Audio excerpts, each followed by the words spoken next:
Big important NFC South matchup this Sunday in the Dome. Saints versus Tampa Bay. But no worries. We have a Rattler and he's ready to strike. Pun intended. Sorry. I'm Tim. Let's talk Saints. So, yeah, by now everybody knows that rookie quarterback Spencer Rattler is going to go ahead and get the starts for the injured Derek Carr this week against Tampa Bay. And, said it earlier in the week, saying it now. This is a must win for the Saints. Can't have the 4-game skid for one thing. You can't drop another division game, especially when you're at home against one of the two teams you're chasing, and the other one you already have a loss to. So this is just compounding on many fronts. You have to figure out a way to go in and win this game. And the way things shake out every week, it looks like it's just getting harder and harder. But I think they made the right choice in Rattler. I think most people are of that opinion, although not all.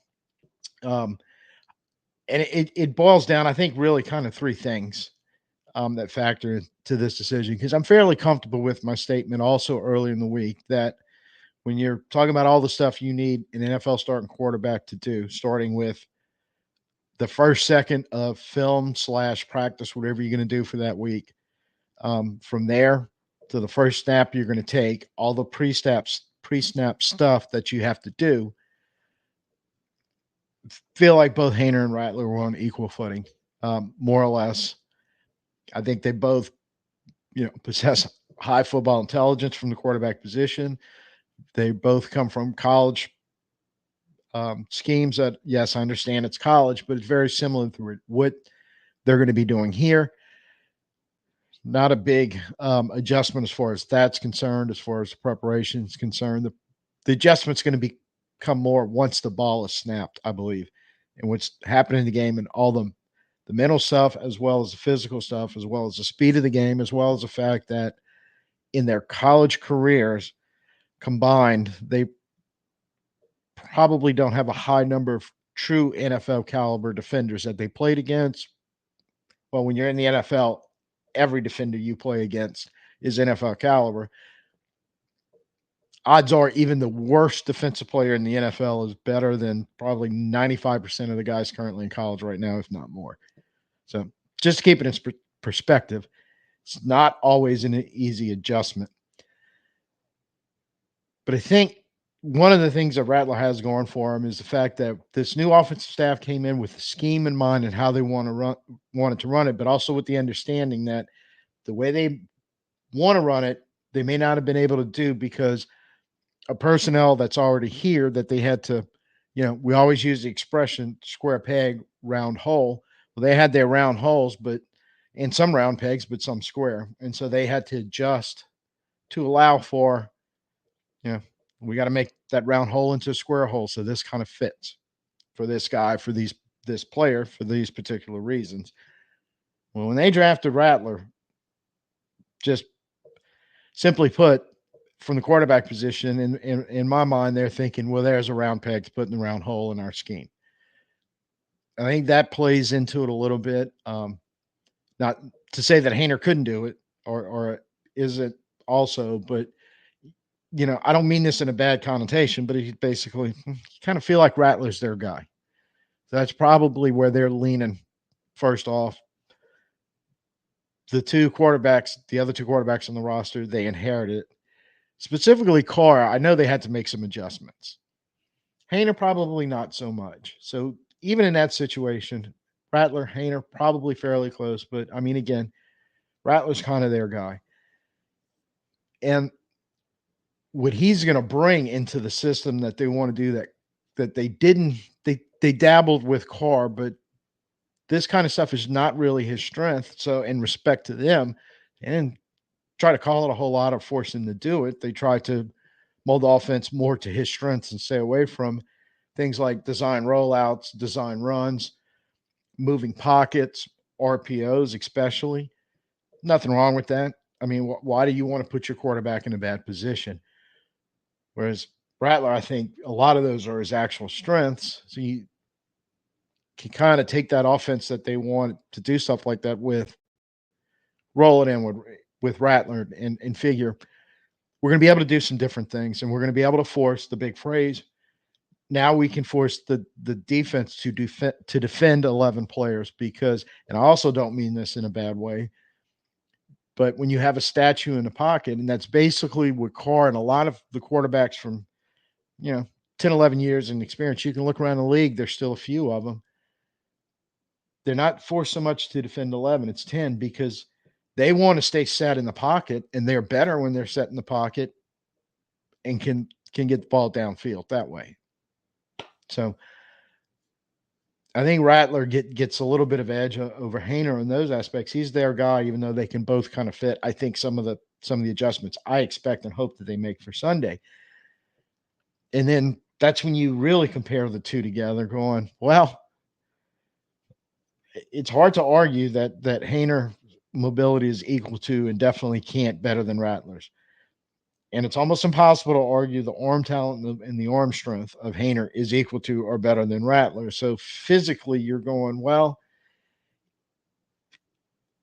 any deficiency that Rattler may have that Haener, or anything that Rattler has that Haener does better, kind of establishing, well, there's not that much difference. But then when you get to these two physical attributes, you're going, yeah, there's your difference maker. So I feel like to start, and now that you have even a short week, a whole week to prepare for this, I think now is the time to get Rattler in there, and let's see what the rookie can do. Let's see if he can live up to, the limited high ceiling we saw in training camp and especially in preseason. Third thing is I expect he does this anyway. Todd Bowles is going to play with a ton of pressure looks, blitz packages. It's what he likes to do mostly. And that's where that mobility and arm strength, especially if you're going to try to do some design to move the pocket or to roll out, can really come into play for him, and give him a little better edge than Haener. But more importantly, to survive the pressure. You don't want to use the phrase running for his life, but I think that's just the nature of what this game is going to turn into. There's going to be times back there where whatever quarterback we started is going to be running for his life. I just don't see any way around that, barring a miracle. So to survive, you want to give the better runner in that backfield to give that chance. But also in a more hopeful situation, we can handle some of those blitzes and those pressure looks, and he's mobile enough to buy a little time, because what that means is the back end, and Tampa Bay's back end, especially when Antoine Winfield isn't on the field, and all but a little bit of the first game of the year, he hasn't been, and it's shown. Well, now you give an opportunity to get some of our playmakers downfield on their defenders, with quarterback with an arm that can get the ball to him and make something happen if he can avoid the initial. Let's face it, Carr was under heavy pressure all Monday. And at times he handled it, at times he didn't, at times his decisions were good, at times they weren't. You're going to see a lot of the same thing about from either quarterback if you play him. But again, running for their lives, Rattler probably has the best chance to survive when he needs to do that. And kind of look at the breakdown of the five quarterbacks that Tampa Bay has played against this year. They got two rookies already, and Jane Daniels and Bo Nix, both first-round picks. They got three of the mobile variety, which those two, Daniels and Nix, plus throw in Jalen Hurts, who arguably might be the best of the running side of mobile quarterbacks. Clearly, Mahomes is better at the throwing side of mobile quarterbacks. And they played against what I would call two Carr-like, statues. They want to stand tall in a pocket and throw the ball downfield types, in Jared Goff and Kirk Cousins. And all the quarterbacks they played against had some varying degree of success. There's, Tampa Bay's record's 3-2, so they didn't all blow Tampa Bay up, but they were all. When you start looking through their numbers, Daniels throwing the ball was in week 1, 17 of 24 for 184, ran at 16 for 88 yards and 2 touchdowns. He's going 5+ a carry on on his runs. Team overall was 30 for 138 at 4.6. That's all numbers that if the Saints can find themselves in that stratosphere, reaching those numbers with Rattler at quarterback and adding in the running game. That's the kind of stuff we want to do. Goff, 18 to 28. He only ran 2 for 2 for 5 yards, threw for a touchdown, threw a pick. But really, the rushing stat there is going to be done not by him, but by the Gibbs and Montgomery mostly. 27 for 139 and a 4.14 average, or 5.14 average, actually. So, again, some signs of, with Ben Johnson, offensive coordinator, with his play calling, gives you a little, if we can play call this right, and we 5+ a carry on our average and get the running game back involved some kind of way, even if it's not directly Rattler, although I think that's going to be part of it. Kamara or Kendre Miller, if he gets activated, or whoever.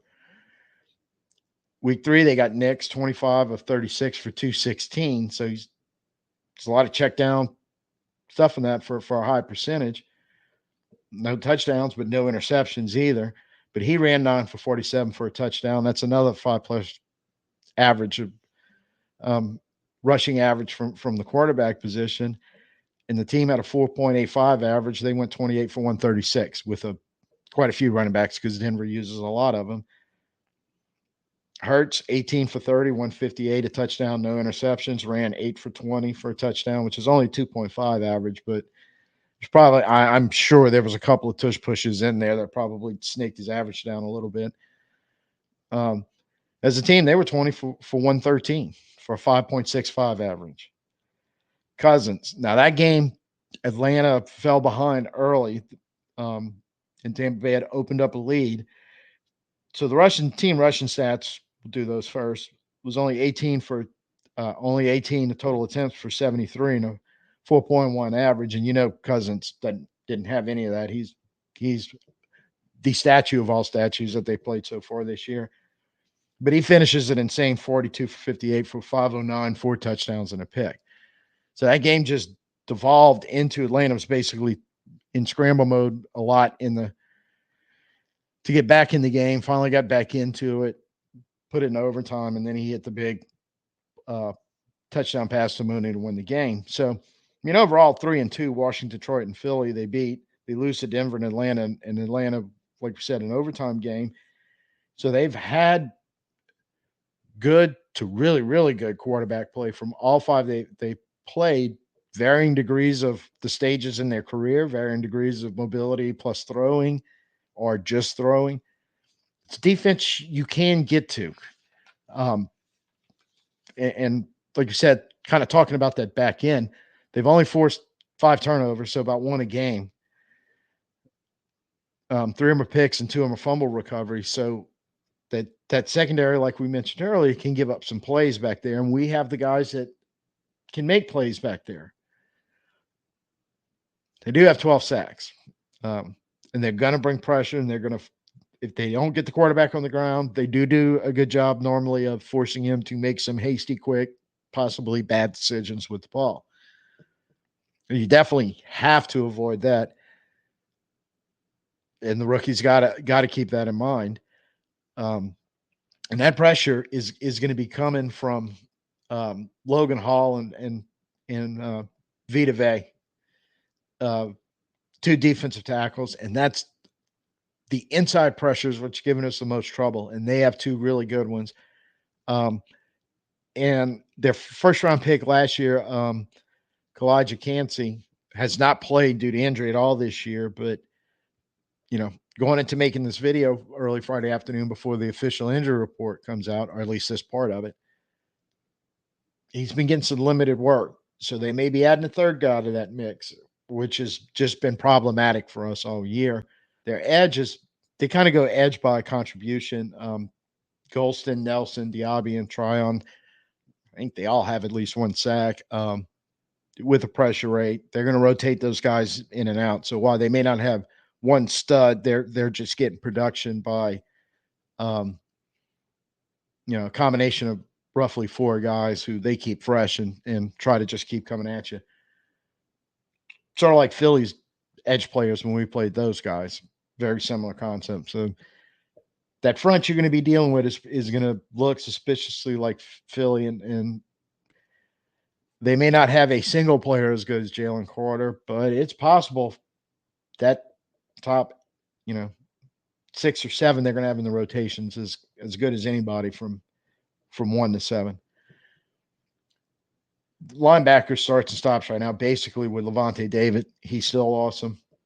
The backfield is Antoine Winfield. Part of the reasons why we've been talking about all these numbers being kind of high on this defense is Winfield got hurt early in game 1, hasn't played since. And he is so good. If he's not the best safety in the NFL, he's damn sure in the conversation.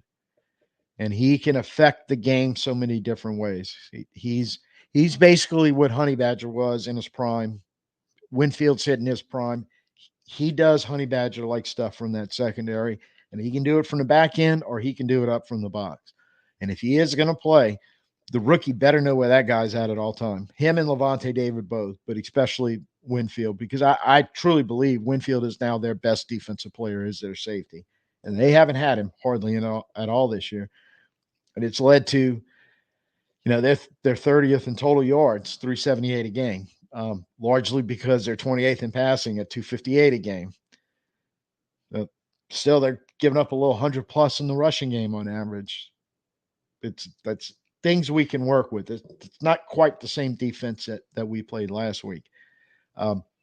They're middle of the pack. They're basically 17th in scoring at 22.8 a game. So despite the fact they give up a lot of yards relative to the average points they give up, you got to say that they kind of let you move the ball down the field, but then they clamp down in the red zone, and that's kind of how our defense is.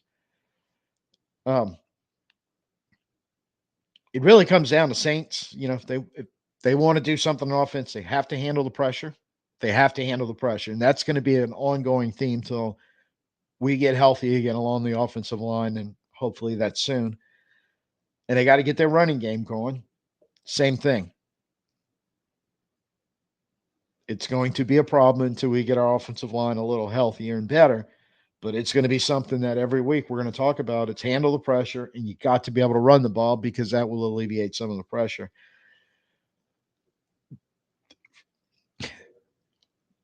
Three is the one that is just driving me back crap crazy because we stayed away from it for the first 2 weeks of the year for the most part, and then is just getting steadily worse. Is, for goodness sakes, please stop with the stupid penalties, especially the pre-snap varieties or the mental error varieties, the false starts, the illegal formations, the illegal motions, all this crazy crap has to stop. We cannot afford, case in point, Monday night, we finally hit Mason Tipton on a pass on a nice play to convert a third down in a crucial part of the game where we might have had some semblance of hope of climbing back in it. And Olave's over there not set, just jumping around, doing whatever he's doing after going in motion, which draws obvious as day. It never should happen. We definitely cannot afford to keep shooting ourselves in the foot with this stupidity. You want to play smarter Saint right now when it comes to this stuff, that we're too much Saint. We got to get smarter about, look, there's going to be times when holds and stuff like that are going to happen, trying to do it on every play and get called. I get that, but this kind of stuff that I'm talking about at this point in the season really should not be happening with these guys. And it's been steadily from Philly on is starting to kind of just tick up, and mostly happens in opportune times, like converting on third down to Mason Tipton. And I mean, you have to end it. No turnovers. Hang on to the ball. Like I said, Tampa Bay forces about on average 1 a game. Basically, we played 5 games. They have 5 total. So don't do anything to help that defense at all by giving them the ball back. Hang on to the ball. Protect the ball.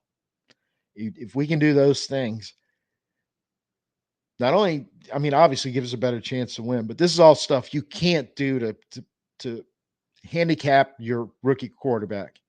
So a lot of this stuff is just going to put more pressure on him when you need it to go the other way. So really counting on whoever those other 10 are, stay away from doing the Saint stuff. Start doing the smart stuff. Help a guy out, huh?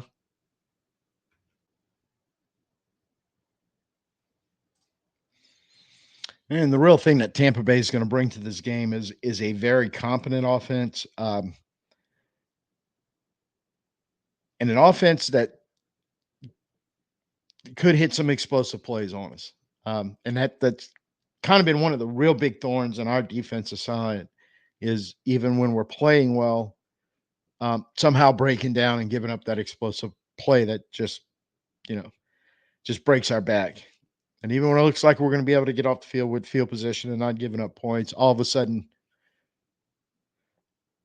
big play or explosive play happens and gets topsy turvy, and have to prevent that because look, Baker Mayfield's one of those guys that was once talking about playing rookies when they're in systems that doesn't fit them and a coaching staff that can't develop them.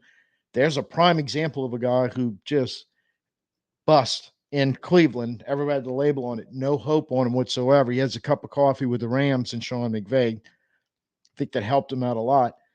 But now, last year, new offensive coordinator comes in, and all of a sudden he's running a system and he's looking like the guy he was supposed to be in Cleveland.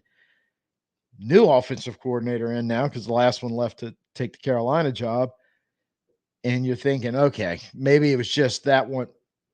Now it's looking like you're still getting that same version of Baker Mayfield that you probably should have been in Cleveland, but in a case of where the kid gets labeled as a bust, not probably the organization was the one doing the busting. Um, I mean, who's going to think that you're talking about Baker Mayfield 5 games into a season? He's 10th overall in passing at a basically 1164 yards. He's 11th in completions at 110. He's 15 in attempts at 153. He's working at a 72% clip. He's thrown 11 touchdowns against only 2 interceptions. His rushing, he's on the year 18 for 107, 2 more touchdowns to add in, and just a tad short of 6 yards in average. So our worst fear, we now are dealing with a mobile quarterback who can tuck and run and make some stuff happen and apparently get down in the red zone. And so you're defending 11. Saints, once again, are defending 11, and they better figure out a way to do it. Otherwise, you're going to see more of what you saw in week 3 and week 5. And he may not be as good as Hurts and Mahomes, but he's still plenty good enough to put a lot of hurt on you and force our offense to really outperform and score a lot of points when you're expecting that's going to be a tough ask right now. The primary weapons are Evans and Godwin. And look, if necessary, they will take turns having big weeks. They both kind of came out on a bang week 1 against Washington. Evans kind of got out the flow weeks 2 and 3, but that's okay because Godwin was a stud. Evans has kind of rebounded the last couple of weeks, so Godwin has slacked off, but that they definitely are back to the days of, or kind of continuing what Brady finally started with those guys when he showed up is you have a true number 1 and a number 2 that in all likelihood on a lot of teams in the NFL would be a 1. So he's like a very high 1A. And it's a lot to deal with in your secondary. And you throw in, they got some guys, they don't necessarily run a huge amount of 11 personnel, but when they do, and again, this is going to come down to health because some of these guys are still waiting to see if they're going to be able to play. But McMillan, Shepard, and Palmer in that kind of third wide receiver role, you're looking at a combined 11 for 159 and 3 touchdowns in 5 games. Not bad. And those guys can run. So when they are going to use them, we are on the field, you have to be aware of them because either one of those 3 can get the ball, they can do something special with it. They don't get it often, but they kind of make their plays when they do get it. They have a tight end who Cade Otton is just he's kind of a Foster Moreau type, although they tend to use him a little more than we use Moreau, but he's 17 for 148 on the year. And look, we've had our trouble with tight ends. Yeah. Same old, right? Well, there's another one that you They get the matchup on him. They're not afraid to throw him the ball by any stretch. They kind of use a two running back system. Bucky Irvin, who's a rookie, and Rashad White, who kind of broke out last year. Irvin's kind of more of the runner. White's more of the pass catching type, but they will both do it. They both have substantial yards in this offense. It's pretty much a split backfield. Um, maybe a little more towards White, but not by much. So you got two guys in there that you're likely going to be more concerned about the run when Irvin's back there than him catching a ball, but he can still do it. When White's back there, you're probably more worried about him coming out the backfield and catching a ball and hurting you, but look out, he can still run it too. So they have the ability to put defenses in a lot of stressful situations keep them in a dilemma situation with the weapons they have on the field. So the keys on defense is we got to get back to bringing pressure because our pressure has considerably started dropping off the last couple of games, and bring the pressure and make sure you get Mayfield on the ground when you do. You have to. That's going to have to go up, and you have to be ready for whatever personnel the Bucs thrown at you in whatever situation. Like we were just talking about the running backs, you better be aware of who's on the field, what they're doing with them, where they're going. And DA in his post-practice press conference there, I caught a bit of it, and just reading my mind on number 3, it's got to get better in tackling in space. And it's not only quote unquote missed tackles where you clearly hit the guy or grab the hole and he breaks out. It's also lately I find it's a lot of missed opportunities tackles, bad angles in space, or being a step slow or a step out of position or any of the aboves, or for the love of God, I don't remember who did it, but on one of Kelsey's catches Monday night, they took a head fake and let him kind of zip around him. And I'm like, look, if it's Tyreek Hill and he throws a hard fake on you, I get it. But a tight end, just stay in front of the guy. I don't care if he's going to drop a shoulder and run over you. Give a chance for everybody else to rally the ball by staying in position and getting your head in there. So to me, that's one of the biggest issues because while Tampa is likely to take shots down the field when they can, for the most part, they kind of scheme up a lot of what we want to do. They want to get these guys wide open with the ball or get them through the line of scrimmage in the case of the running backs with space to run the ball. So when you got shots at him, you got to tackle them because every missed tackle is a big chunk of yak. It's either after the catch or after the carry. And they'll start stacking that stuff up on you, and you're going to find yourself in a world of hurt. You force a few turnovers too. That would be nice. But we've done a fairly good job on that. I expect that to continue. We're going to have to win the turnover margin. So go force some turnovers.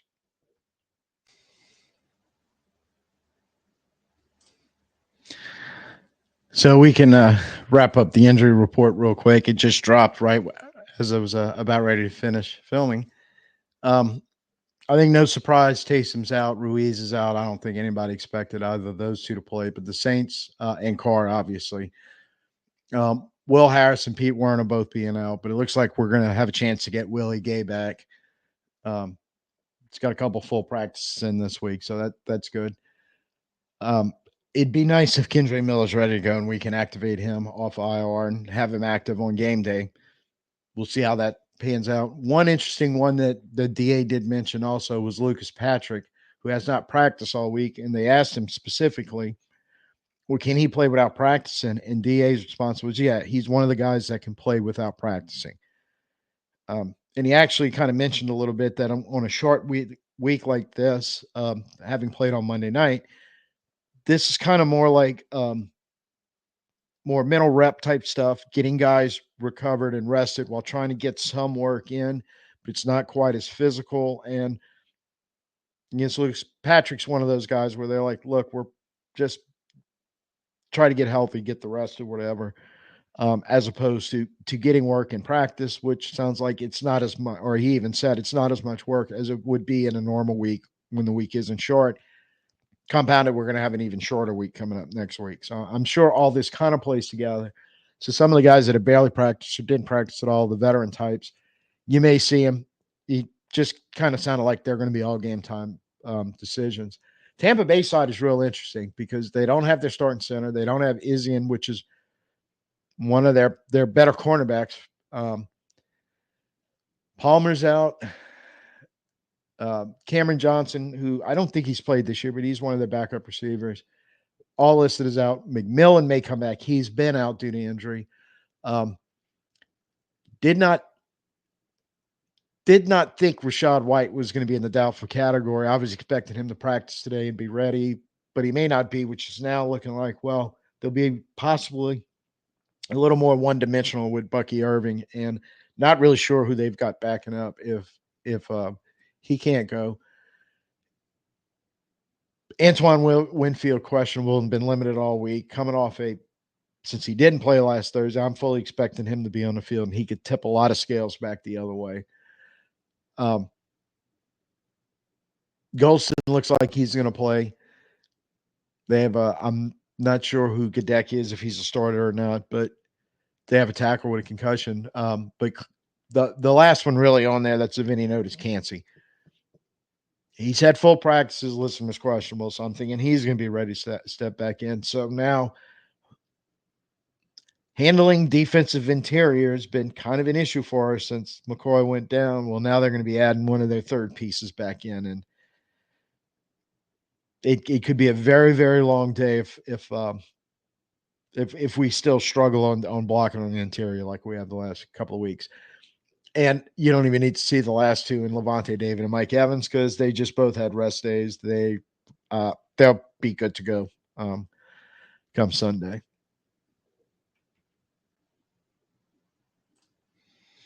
So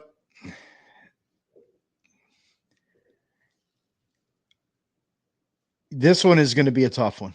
And oddly enough, now that we've got the final injury report, we know who's definitely out. I was worried because I was pretty sure who wasn't going to play for us, and they've got some key personnel missing also. So kind of no real advantage there, I don't think, except for the fact they're getting Winfield back, and that is a huge deal when we're going to be trying to get our rookie quarterback going in the game. The rest of this, I think it's a very winnable game. I mean, it's a must-win for the Saints, but I still think it's winnable. If that injury report were to come out where Tampa Bay was getting a lot of their top guys back, it was going to be really difficult. But now I don't think we can say, well, injuries affect the outcome of the game so much. They might still, but I feel better that, no, look, they're dealing. It's a cry me a river situation. Both teams are going, hey, I don't want to hear about your injuries because I got my own problems. And they're both in that boat. So kind of a washout there. So other than that, I think it just comes down to the Saints have to quit playing smarter Saints again, huh? One more time. Let's play another round. Last three games, the Saints have been playing Saints. They haven't been playing smart. Getting back to playing smarter brand of football. And that includes coaches and play calling, especially on the defensive side. And they kind of admitted they had some really major screw-ups Monday night. Fix that. It's a winnable game for the Saints. Will they be able to do it? Thank God it's at home and not on the road. That's going to go a long way. I think you're going to have a very energized dome that you might not have otherwise had because Rattler is getting the start. And I think the biggest thing that Kubiak and that offensive staff have to figure out is how do we get him off to a fast start? I think also, Dennis, if you win the toss, let's go ahead and defer and take the ball and figure out a way to stop, get back to holding teams to not hitting big plays and scoring on the first drive, trying to get the ball back in field position. Help our rookie out. Think everybody they can do their job and make his easier and let him be able to play and be that mobile guy that can zing the ball all over the place to a lot of weapons. Shaheed, Olave is going to be big in this game if we can get them the ball and stay away from Winfield causing a disruption. One thing too about the younger receivers, this is rarely talked about when you get a backup coming in, but a lot of times, like the Mason Tiptons of the world, tend to get a little more work with those guys, a little more familiarity, a little more timing, a little more ability. And if that's the case, one of those other receivers that doesn't normally run with the ones a whole lot, which is basically Olave and Shaheed, When your opportunity comes up and he's looking for you, you got to catch the ball, and make a big play. Tight ends we have to get them more involved in the offense. Obviously, a healthy Alvin is going to go a long way. I don't know what you're going to get out of Jamal Williams, but if you got to throw him out there, he's got to do something too. And I really, really, really, really, for the third time, I think in this video, is going to mention I hope Miller is ready to go and we can activate him and put him in there because he would be a large help, even if it's just a limited number of snaps, just to get some big plays out of him like we saw glimpses of last year would go a long way to helping win this game. Will they win it? It should be close. It should be less than a one-score game on paper. And that scares the crap out of me because we have been struggling to win one-score games. But, Tampa just got burnt last Thursday, so you can get them. So how about we say 24-20 Saints? And we skate out of the dome with the big win that we absolutely have to keep our season from going down the crapper very, very early in the process. But if you feeling Rattler's going to be the guy that's going to turn this 3-game losing streak around, go ahead and give me the thumbs up. I'm kind of putting it out there. I think with Rattler, we can manage a 4-point victory out of this game and get back on the right track. Let me know what you think in the comments. I think there's mostly been excitement and support about Rattler, and a lot of people going, yeah, he's if he can handle everything, he gives us the best chance to win. So, if you're new here, please go ahead, hit the like button for me, subscribe, hit notifications.